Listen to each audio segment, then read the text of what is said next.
Hello and welcome back to Voices from Across the Seas. I'm your host, Nelton D'Souza. Our podcast delves deep into the journeys of those who have left their motherland to build a new life in Australia. We explore their stories, their struggles, their triumphs, and we are so excited to have you join us on this journey. On our last episode, we spoke with David Shee, who as a young 8-year-old got on his first ever flight from China to Sydney, Australia. In the last 30 years, David found his wife, made a life, and now calls Australia home. You may listen to his story in episode 1, David's Tale, How the Panda Embraced the Kangaroo. On today's episode, we have another incredibly compelling story to share with you. A story that is as interesting as the land our guest comes from. Our guest today is Alan Codd, a partner at Ernst Young EY Sydney in their AI and data division. Alan moved from Cape Town, South Africa to Sydney, Australia in 2011 with his wife and 2 young boys. His journey is one of resilience and hope, marked by his experiences of apartheid and the violence that impacted his life in South Africa. Alan's story is not just about moving continents, but also about creating a better future for his family. We'll dive into his past, his decision to migrate, and his experiences in Australia. Welcome to the podcast, Alan. It's fantastic to have you with us. Great to be here and great to be part of my first podcast. Oh, it's an honor. Thanks, Alan. Well, without much ado, to start things off, Alan, let's take a trip down memory lane. Can you tell us a bit about your childhood in South Africa and what was it like growing up there? Yeah, I'd say South Africa probably was similar to Australia back in the day. You know, we were very focused on the outdoors life. We were focused on our sport. You know, following our sporting teams was what you did. And that was your entertainment. Really was that. And I remember a lot of growing up was making some good friends, and you seem to have a lot more freedom, I think, maybe back then than we do now. We used to spend most of our life on our bicycles. We would head off, and that was your mode of transport. If you needed to go and visit somebody, that's how you got there. If you needed to go to the shops, that's how you got there. And that was it was a lot of fun, and you got into a lot of trouble, and it was good fun. Good fun. So South Africa, now, I mean, me obviously growing up in India, knowing and reading about South Africa through cricket, through history books, through school. You know, South Africa has a rich and a complex history, especially marked with apartheid between the years of 1948 and 1994. Could you share a bit about your near or far experiences with apartheid and how it shaped you and your view of the world? Yeah, it was very much a difficult time, but the challenge was you didn't know or weren't always told what was exactly going on. You had to sort of work it out for yourself, and it was on so many layers as well. And as you said, South Africa is diverse, and if you look now, South Africa has 11 official languages. Wow. Just makes you understand the number of cultures and number of backgrounds that people have who live in that country. And it wasn't necessarily only a black on white, which was a theme that played out there. There was also, you know, growing up in call it in the white class areas, there was a Afrikaans versus English from a language point of view, and there was some strong challenges and a lot of tension between those areas. And then even between the various tribal spaces, there was particularly Xhosa versus Zulu, which is in the Natal area. There were clashes and incredibly violent clashes where a number of people died on the back of that, of having different backgrounds. Now, all of that was should argue it was caused and perpetuated by the apartheid regime and apartheid laws. And for me, growing up, it was you when you first grew up, you didn't know, but I was lucky enough to go to a private school, and that school was allowed to to have students who were classed as non-white. Most other schools were divided. You would either be one or the other. So through that, you had boys in your class, who were black, who were Indian. You played sport with them. You were friends with them. You got to know them, and it was. I didn't realize at the time how lucky I was to actually have that opportunity to. And therefore you start to question, because when you needed to go on the train and your school colleague couldn't ride in the same class as you, or you played sport against another school, particularly rugby against another school, and parents on the side were offended and concerned because their little son was mixing with other races, that was sort of quite confronting, and you start to question the whole system and the why, and when what and why is it, and realize how wrong it actually is. And the other challenge was that the propaganda you got the whole time was the of fear. If we don't suppress the other races, they will come up and uprise and attack us and kill us and that. And you had this continual challenge between what you got told as what was going to happen versus you'd met and got to know people who seemed exactly the same, and they were exactly the same as you. And so that there was that sort of tension of challenge of, it's wrong, but it's very hard to do anything because the government was in place. And it was also at the same time there was this fear spread the whole time of what could or may happen depending how things could turn out. And there was this fear of ultimately there could be a revolution. So it was, but the challenge was it's only afterwards when you look back is how little we as South African citizens were told about what was going on and the atrocities that took place and the like. You don't hear those things, and then you hear bits of news from, and there was no social media, so there was no, it was word of mouth. Yep. That's how you had to do it. So it was a very difficult time to grow up, and it very to reflect back. It's very difficult to reflect back on that I grew up in that part of that and was part of that. Ultimately, it was very hard. Yeah, I can imagine, and especially since you mentioned that South Africa has about 11 official languages. I now completely resonate with what they often call South Africa the Rainbow Nation. Yeah, it's the most colorful flag on the planet. I believe the national anthem itself has 5 of the largely spoken official languages in. Yes, each stanza is of one language, which is hats off to the composer. So exactly. But you kind of get a sense of there's so much and such diverse as compared to other countries in the world that largely have a very homogeneous population, so they may not have these kind of issues. But when you spoke about fear, one race overcoming and overtaking and making the other races submissive, it's kind of now in modern day politics as well, because you talk about one clan obviously saying that if the other people come into power, the country is doomed, we are better off. But nobody actually tries to be the bigger person that we all have to work together towards a common goal. Well, it's surprisingly, even though there are lessons to be learned from the past, we as humans never ever learn them. And since you talked about social media, I'm wondering, when social media was on the anvil, people often said it'll help spread information faster. Nobody told us it would spread misinformation and rumors than the truth. Yeah. Wow. Very hard. It's always very hard. Very hard. Well, now, since you set the scene regarding the life or the time that time in South Africa, I completely get it must have been a terribly challenging time, especially for a young Alan like you growing up, making sense of the world. So when was it that you first started, considering your options outside of South Africa, like moving to Australia? And largely, what were the main factors that influenced your decision? Did you, while you were thinking about that, were there any strings, that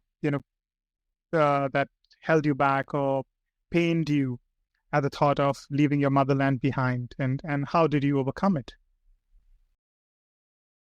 Yeah. Look, one of the things is that in growing up, and again, it was a norm, but it's not a norm that should be acceptable. There was a strong culture of violence in South Africa, and as I said, it wasn't it wasn't necessarily a white on black. It was anybody on anybody type thing. It was a a lot of gang type activity. There was, as I said, there was Zulu Xhosa, there was a tribal thing. So the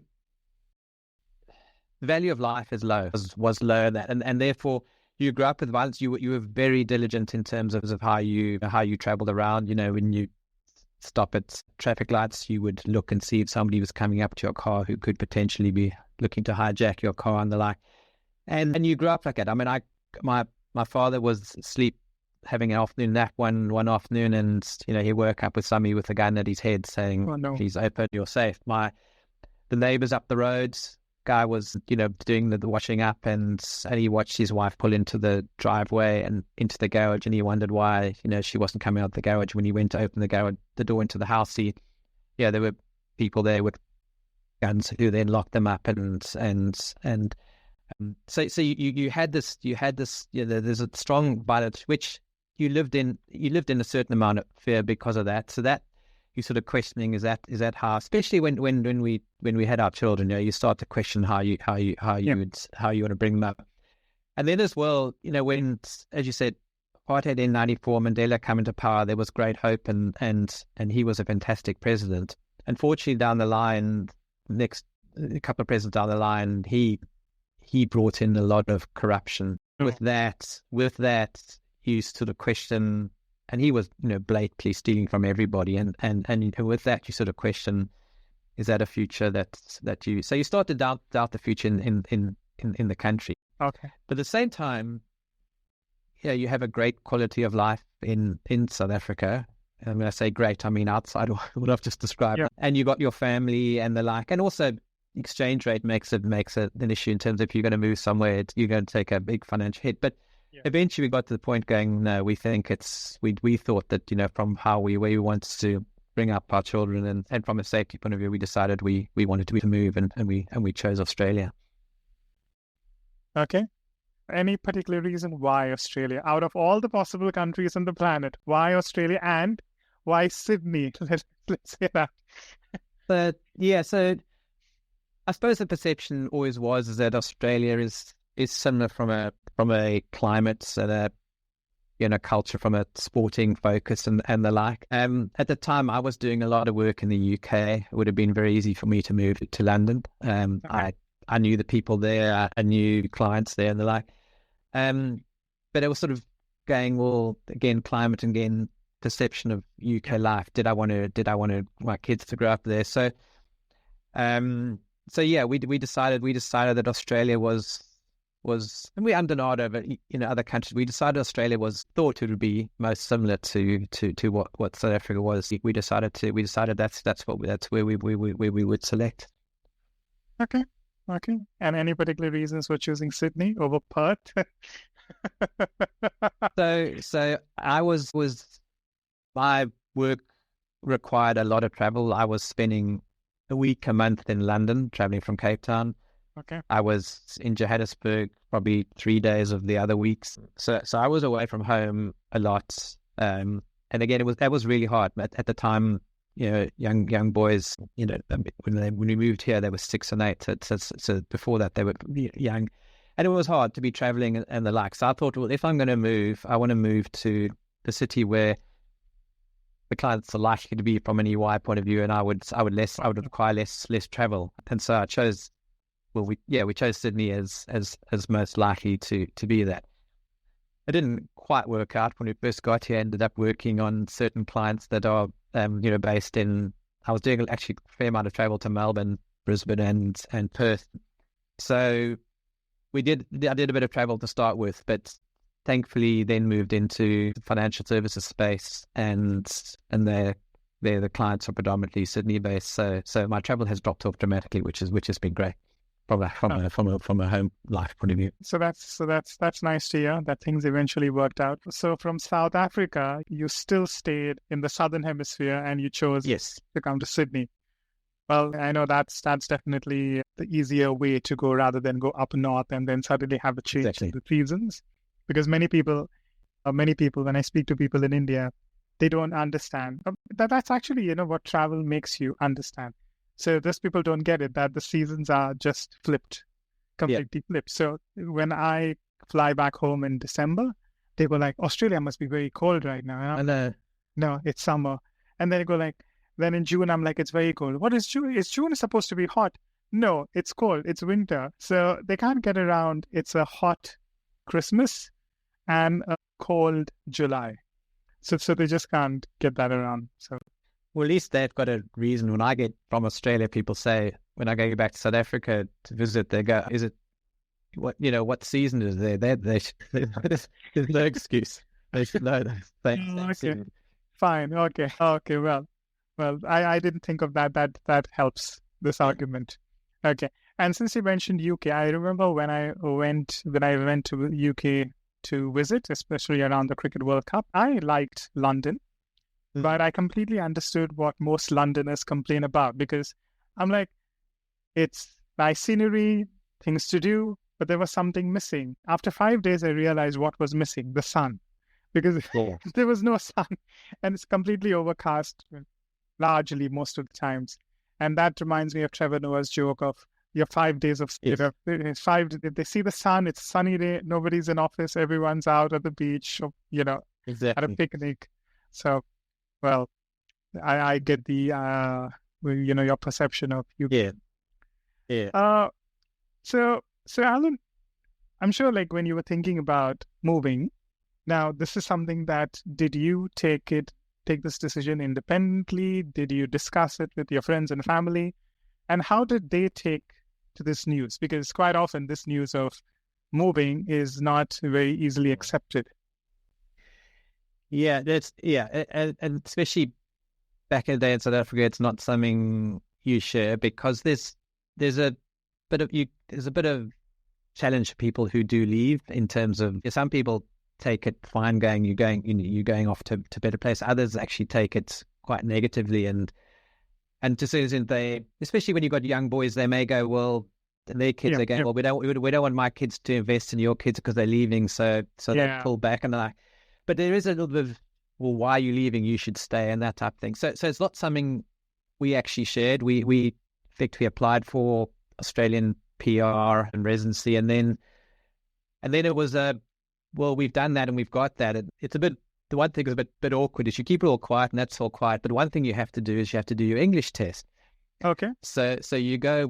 I pitch up on the Saturday to go to English test, and it's this massive hall, and there's hundreds of people, and you're hoping you're not going to bump into somebody because they should be in the same position. Everybody's a bit awkward, going, "Oh, I didn't know you were applying."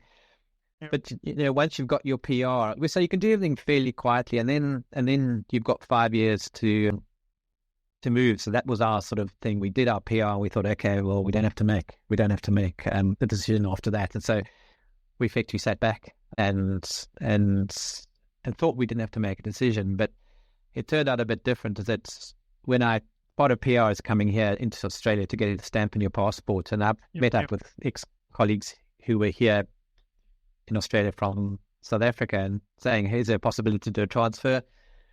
At the time, they said, no, there's nothing. And so I thought, okay, that's fine. I don't want to make this decision, the final decision now anyway, head back.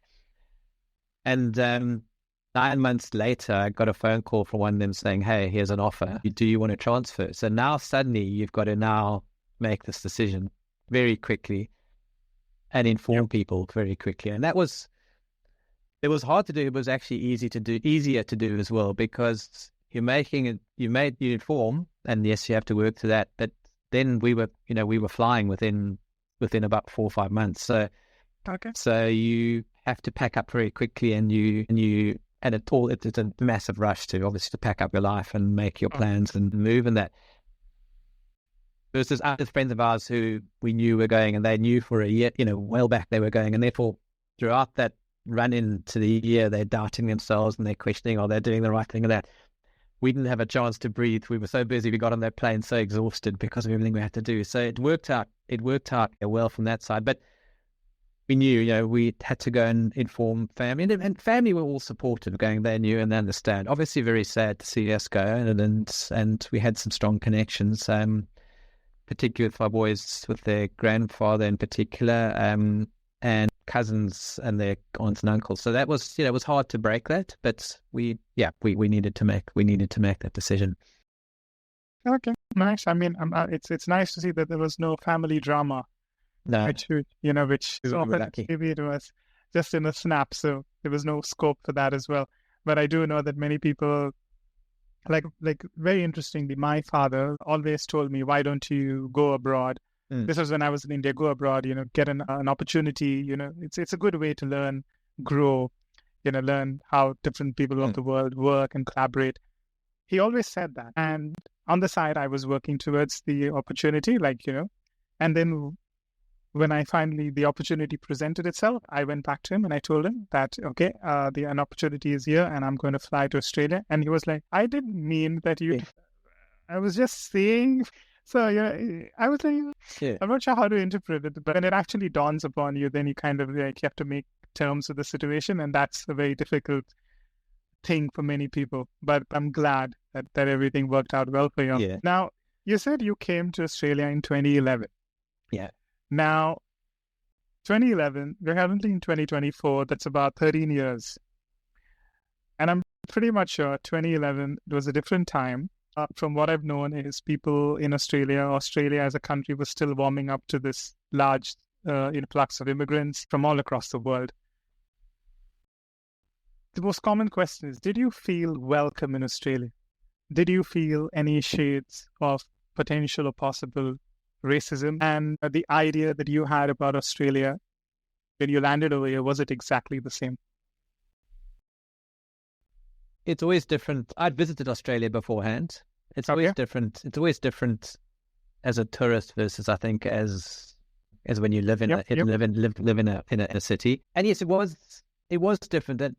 And there is a different, call it culture. It's initially is confronting you. It's just little things of I remember my wife saying she was just first time going into Coles or Woolies or whatever to buy food, and that, and she didn't see the 5 items or less, so she went into it and she had a few more extra items. And the person spoke to her, and you don't know whether it's just following the process or whether they picked up the different accent. But when they realized she had too many items, they made her stand on the side for a period of time while they, tended everybody else, and then they served her because, she hadn't followed the process. Now, but that was, and you get, you're a bit upset anyway, and you're a bit still. So it's just there were, and there were lots. There actually not lots. So there were quite a few instances like that. In terms of when you clearly don't know what you're doing. Another was with the concept of when you pay and you have cash out. Okay, that was completely foreign to us. We never experienced. We didn't know what that was. So when somebody says, "If you want cash out," what is that? What is it? They weren't very friendly to help you to explain things and that. So it's. Yeah, it was hard and not necessarily welcome. And I think also, other thing also I noticed, also coming from South Africa, where you are, because of where we got to, we were very focused on other people's cultures. I noticed that back in the day, Australia wasn't. I noticed that, when you organised a work function or whatever, it was very focused on alcohol as an example. And, I would raise saying, but what would our Muslim colleagues do? Well, what do you mean? Like, it's just sort of, and it was never, I don't care. It was more, well, what do you mean? Why would that even be an issue? So I think it was a understanding of, understanding of different cultures was probably lacking. You can see it's changed a lot now in the years since being here. But back then there was only one way and one culture, and that was the traditional Australian way. It's far more. Even the concept of acknowledgement of country, that would never have been even considered or even thought of. Whereas again, coming from South Africa, we were doing that. We were acknowledging, and again, that's where call it South Africa was ahead. rightly so because of its history. But I felt that Australia at that time didn't necessarily understand or appreciate other people's cultures and what they may be going through, or the way they live, or and that was quite different. I said to the time, you have to change. What? And look, they have. So they've made a lot of progress. So it's good. That's good. Yep. And I agree with you. Even when I came in 2016, I found some of the ways of Australia very different for me, because I was, as a newcomer trying to adapt to the ways in Australia, and everyone spoke to me as though I knew everything. And then, like you rightly mentioned, I never thought about this, but the term cash out only makes sense once you've understood what exactly it does. But otherwise, it's two English words put together which make no sense at all. I mean, cash out. I mean, you're going to pay. Why do you want cash? Yes. So it's something that only makes sense to a lot of Australians. Even, for example, like, maybe it's me, but I don't know if I've told you this. So in my early days when I came here, obviously, after much search and hard efforts, found a job. And one day, after a tiring day of work, I was leaving the office, and one of my a senior colleague, he was walking in, and so he looked at me and he said, "Hey, how are you going?" And I was like, "I'm going by train." And then he burst out laughing, and I'm like, "You asked me how I'm going. You clearly possibly are understanding I'm going home. So I'm going home by train."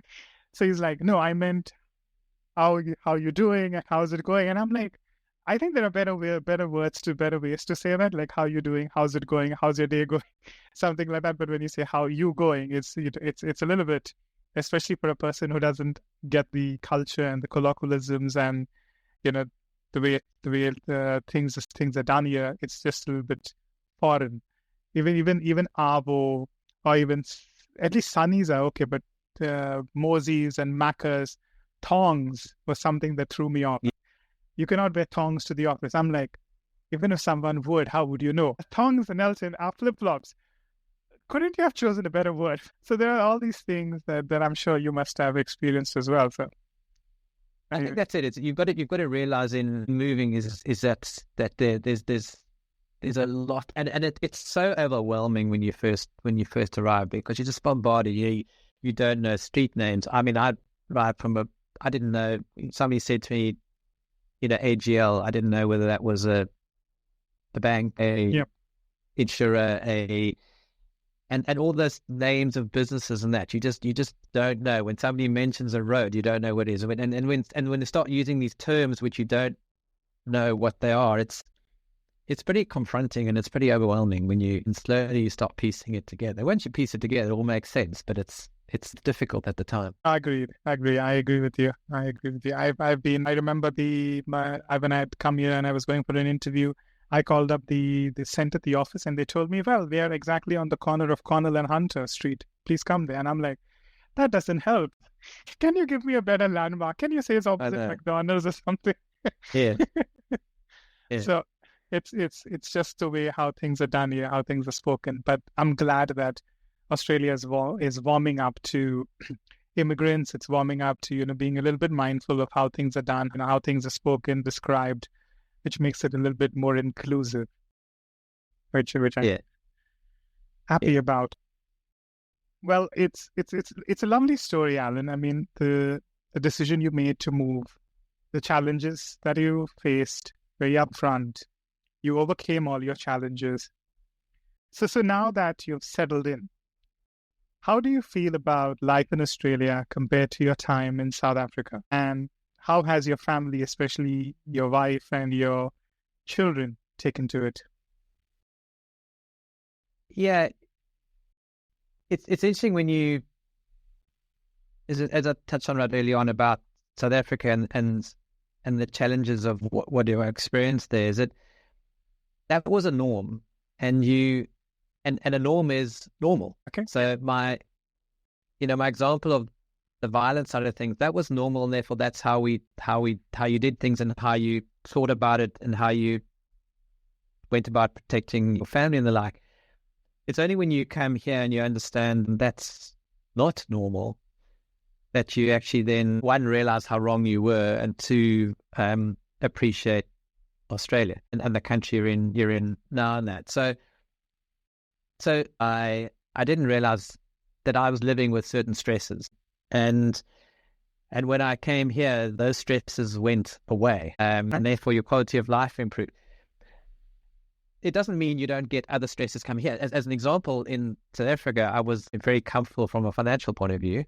Yep. Moving here, there's a big impact on you financially because of exchange rate and the like. Yep.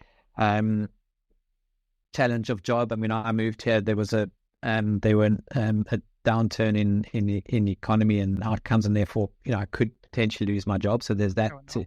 And then thirdly, buying a house in Sydney is a I suddenly went to having a massive mortgage, which I wasn't used to, and that's stress. So a lot of other stresses disappeared. Financial stress was far higher for me in Australia than I was used to in South Africa. I mean, in South Africa, because I was established, I knew if I lost my job, well, I'd find another one pretty quickly because I'm connected here. If I know nobody. What would I do? So there's always pros and cons, and as I said, but the balance of it is a lot of the stresses I lost was really, really good. I could feel that I was, I felt better and far more relaxed, which is great. I think you just got to recognize it's a tough, probably 2-3 years where you've got to just invest heavily and work out and work through what you got to do to establish yourself. But now, I mean, to my wife, my boys coming here 6 and 8, they're now very established from an Australia perspective. Their whole friend base, they're connected. There's nothing that Australia is very much their home. We're very comfortable. We're obviously miss a lot of South Africa and miss a lot of things from South Africa, but we've made the investment. We always knew we knew we would. It wasn't almost a plan B. We were going to make it here. We're going to make it work, and we're very happy now, which is good. Which is great outcome. It's amazing. I mean, it's fascinating, and to hear a story of a firm resolve that I'm moving to a country. I'm going to burn my boats, so as to say. I'm going to make it. Yes. You actually made it. So that's incredible. Kudos to you and your family. But in those initial days, was there ever a thought that, it's not working out, let's pack our bags and let's go back? Was there ever been a fleeting thought? No. We were always going to be work it out forward. And maybe we were lucky when we saw other even connect to other South African families, we saw other people pack it in. So we saw people do it, and maybe, as I said, we had some challenges, but maybe they weren't as dire as others who made that call. One person said to me, "You've got to watch finance, but don't scrimp on whether you're renting a place or living a place. Is actually invest a bit in your home, because there's nothing worse than." You've got struggles at work every day, and then you come home and you hate your home, and you hate things that you miss from where you were. Then you start going, well, maybe, and then you got to invest. And it spends a bit. It may cost a bit more, but it's worth it. Is at least make your home feel comfortable. I don't know, some friends of ours who didn't do that. They took a terrible rental and they hated it, and everywhere they're struggling with work wise, and then they come back, they don't have a great home, and then they packed it in and they headed back. So there was a bit of advice which I think is really valid. Is you've got to create a home, I guess, a nice solid home base, and therefore if you're going to have to invest a bit there and pay a bit extra if you have to, but it's worth it to settle in. To make your and it means your family is just more comfortable. If they're more comfortable settled, then you're more likely to push through when you hit the challenges. Oh, very nice. I mean, that's a very fascinating tip. So it's making your home feel like a home. It's kind of like a safe place. So no matter your fights with the world, you're coming back to a safe place, a happy place, and that gives you the energy to go and fight another fight. Yeah. Very nice, very nice. I didn't think of that because I remember, akin to your friends, I chose a very modest accommodation. Very, very. I lived in a shared accommodation just to keep the weekly expenses weekly, because this country works in terms of weeks. Yes. Weekly expense to a bare minimum to help me give it a longer shot. So that's a nice idea. So, Alan, now the obvious question. When people move outside their motherland, they do their best to keep a part of their roots alive. Do you ever find that need? And if yes, how do you achieve that?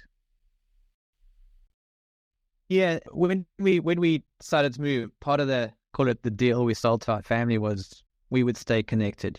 We said we'd come back once a year, so Christmas we do head back. Apart from COVID, we have gone back each year to connect from a family perspective. That was to keep those relationships, as I said, particularly for the boys, the relationships they had, and to keep that connection. But what it did mean is that was your holiday for the year. So we've probably not done as much as we probably should have done on other holidays, either going to other places in the Asia Pac region or the like. We've done very little of that.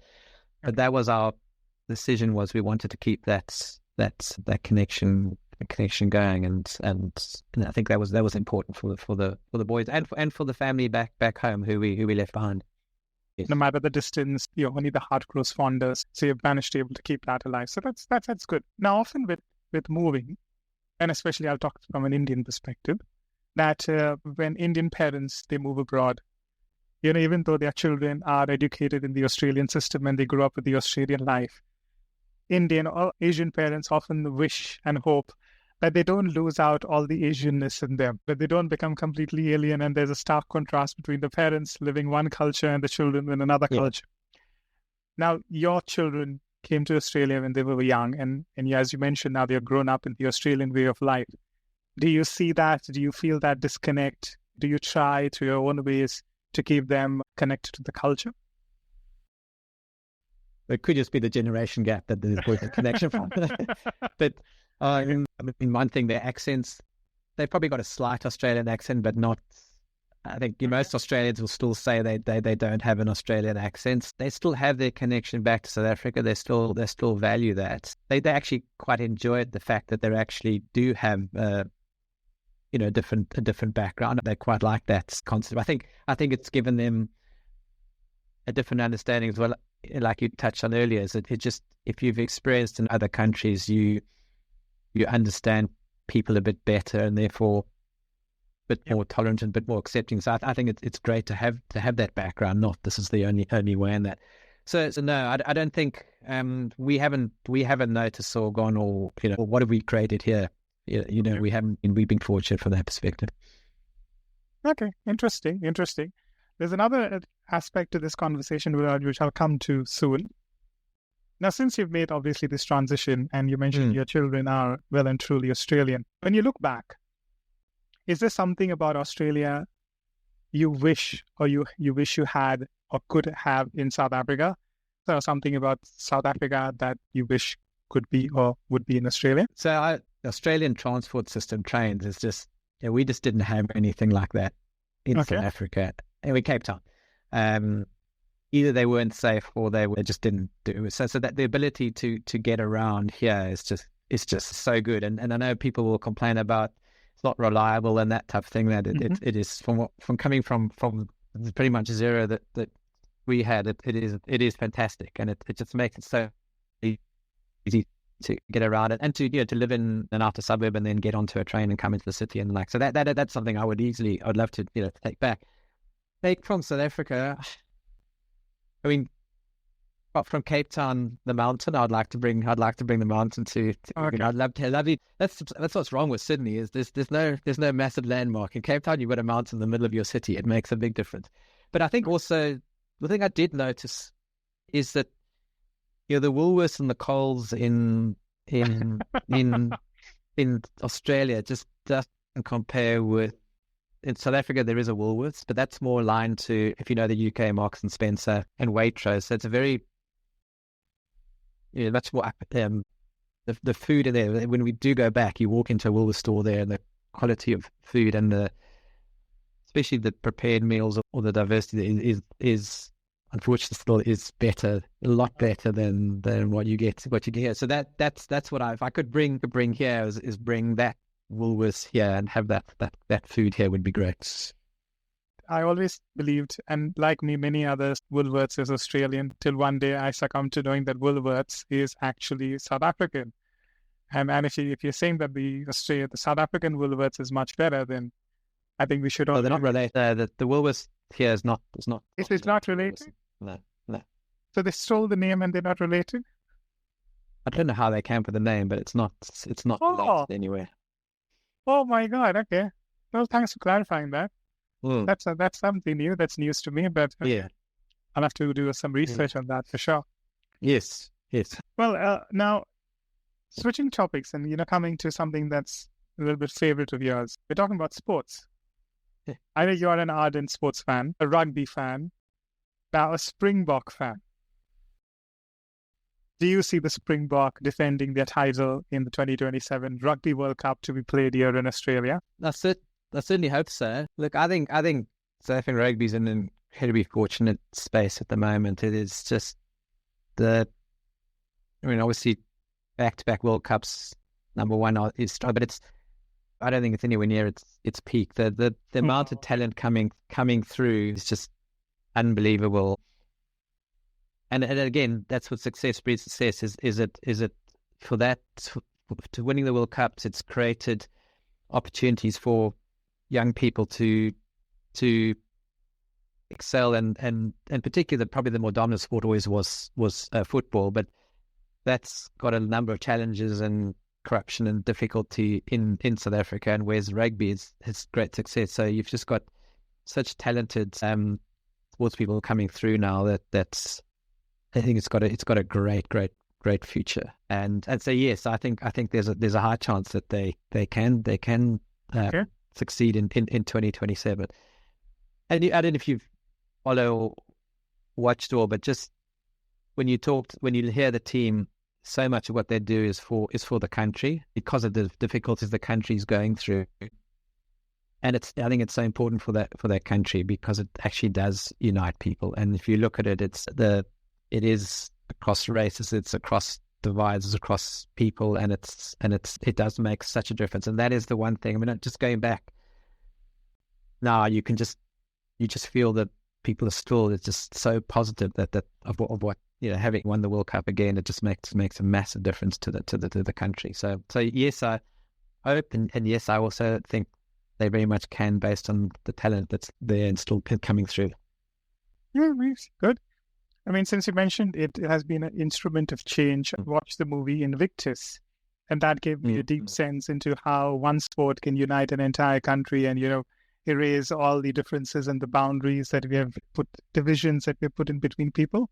So that's incredible. I mean, all my very best to the South African team. I believe the most successful, 150% of all World Cups they have participated in.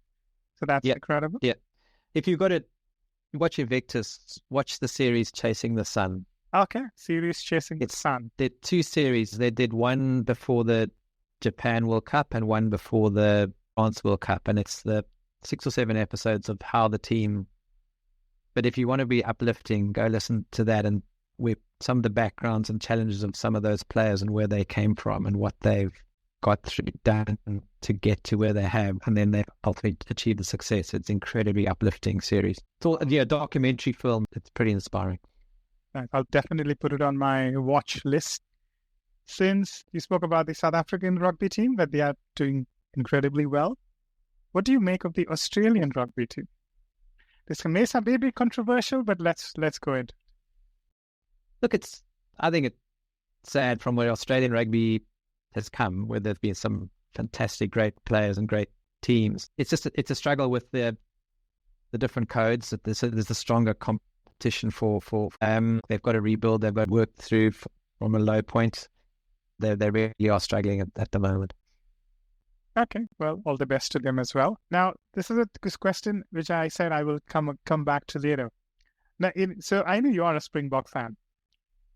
During Springbok versus Australia game, do you ever find a conflict of interest? One of your family supporting the Australian team and some of your family supporting Springboks?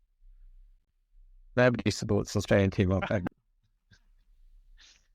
Well, thanks to us. So no challenge there. There's no challenge there. Brilliant. Yeah. Okay.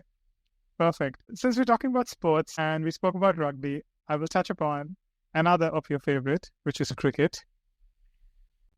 What did you make of the India-South Africa 20 Cricket World Cup final?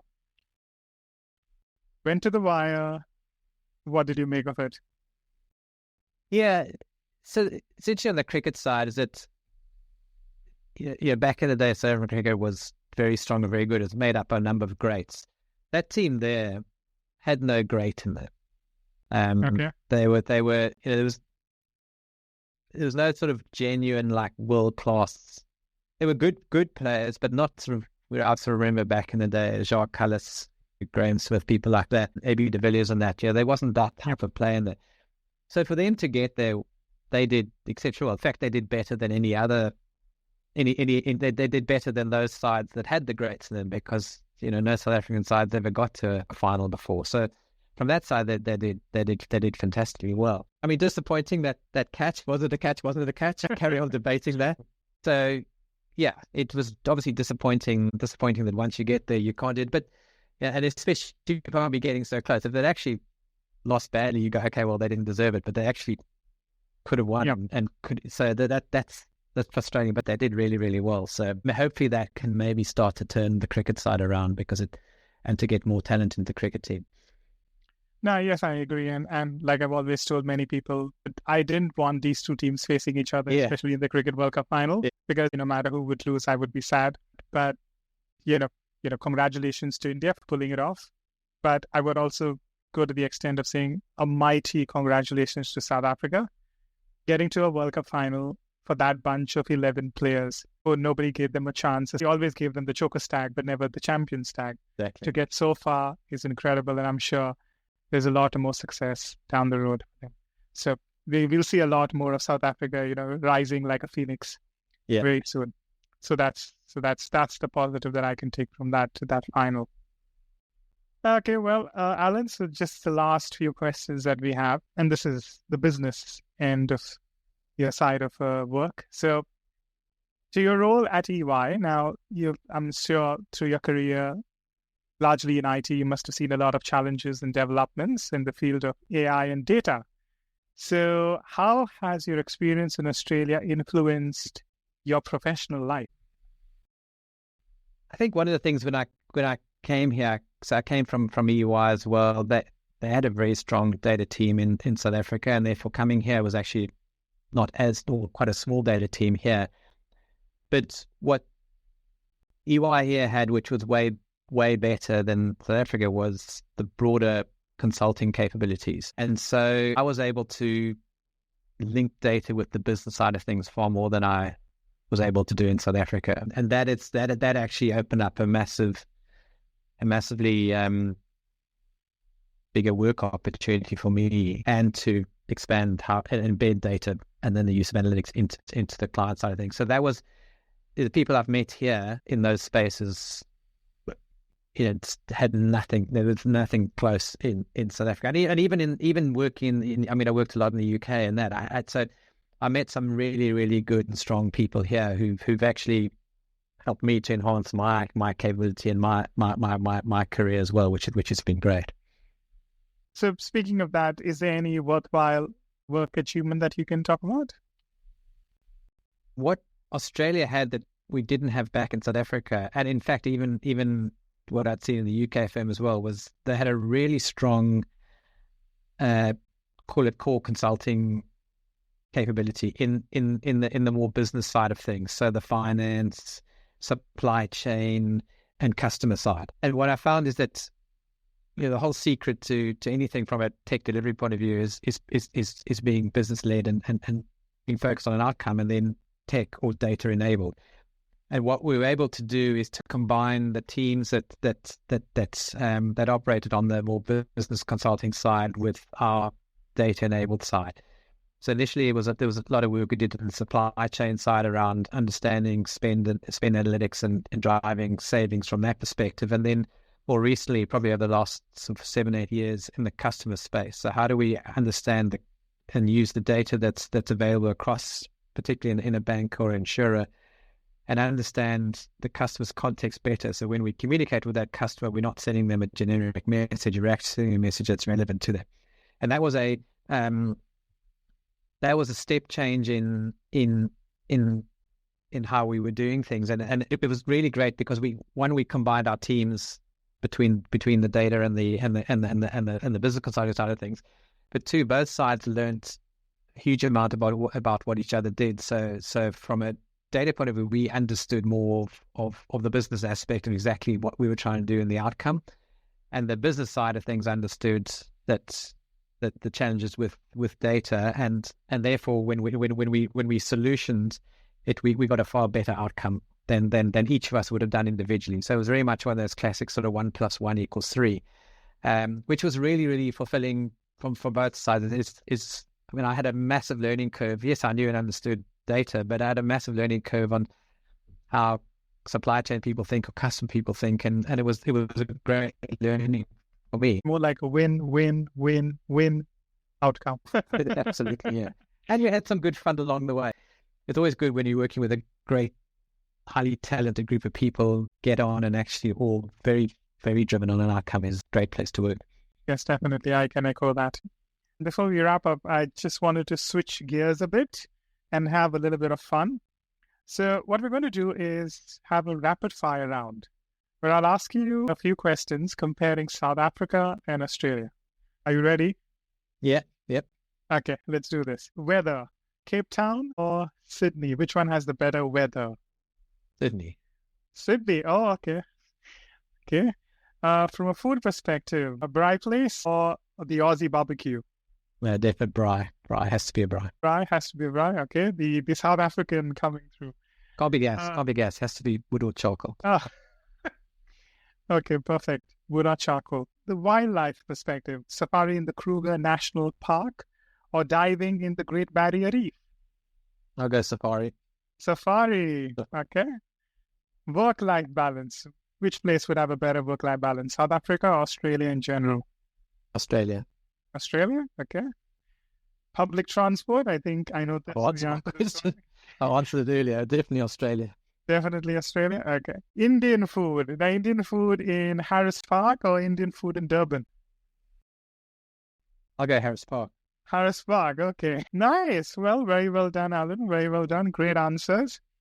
Well, it was a lovely talk, Alan. Very interesting to hear how people like you perceive the differences between their past and their present homes, who have moved continents, come to a new land.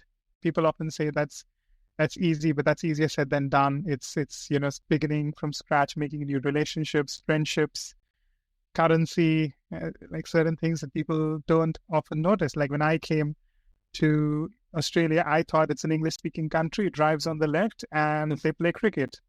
That's all to know. But when I landed here, I said those are just the three small things. There are far more greater things that unless and until you live and breathe the air, you would not know. No. So, hats off to you. And I'm really glad it really worked out. So, kudos to your entire family. So before we wrap up, Alan, you've given us some gems through this podcast.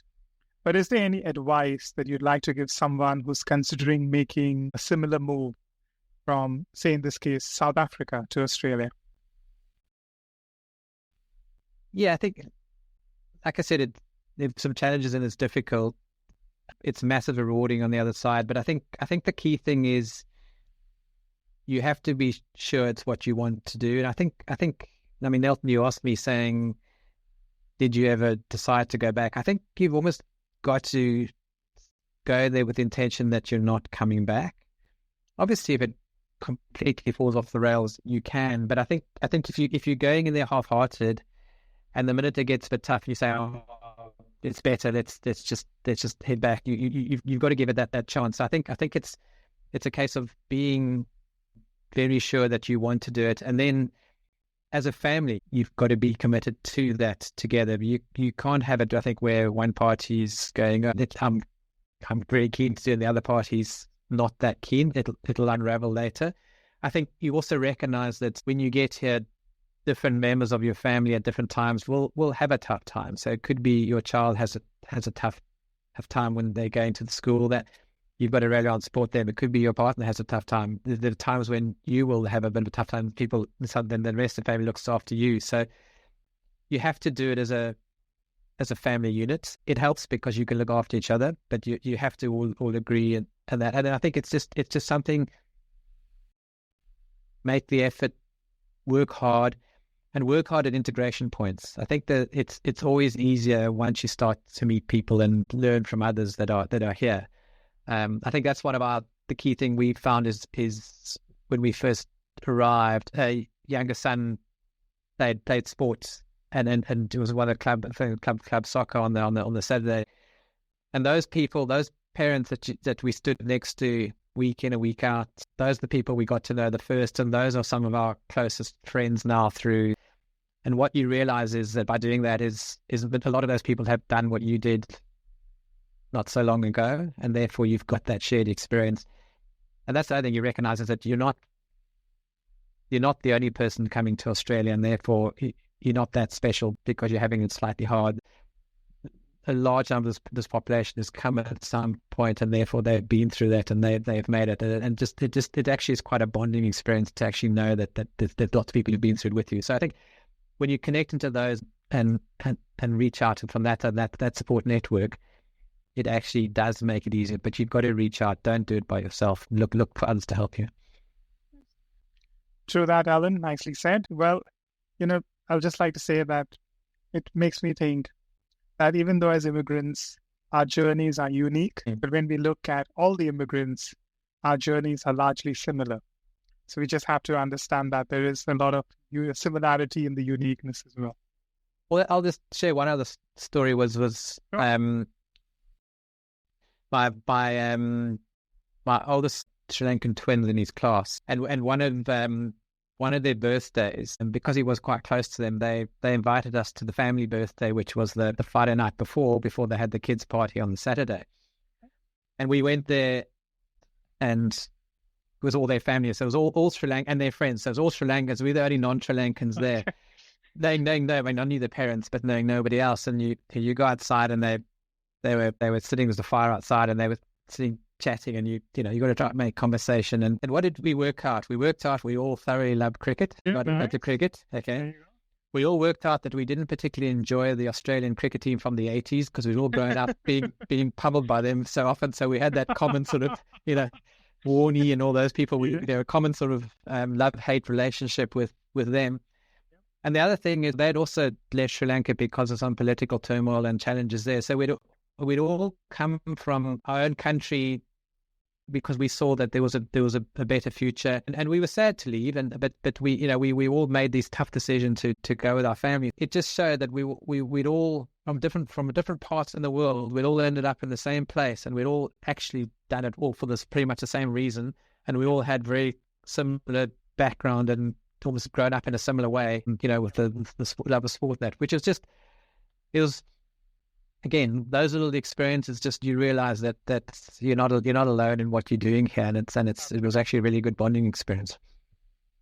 Absolutely, Alan, absolutely. And I think we couldn't have ended this on a better story. So thanks for sharing that. We're all bonded. So I hope the all of mankind can understand that we may be different, but deep down we're all the same. So just go from there. I think that would make this world a much more better place. Well, Alan, thank you so much for sharing your story with us. It's been enlightening to hear about your experiences and your insights and made Australia home. So thank you for that. That's it for today's episode of Voices from Across the Seas. We hope you've enjoyed Alan's story as much as we've had. If you liked what you heard, please don't forget to like, share, and subscribe to our podcast. Your support helps us continue bringing these incredible stories to light. Until next time, I'm Nelton D'Souza, and this is Voices from Across the Seas. Thanks for listening.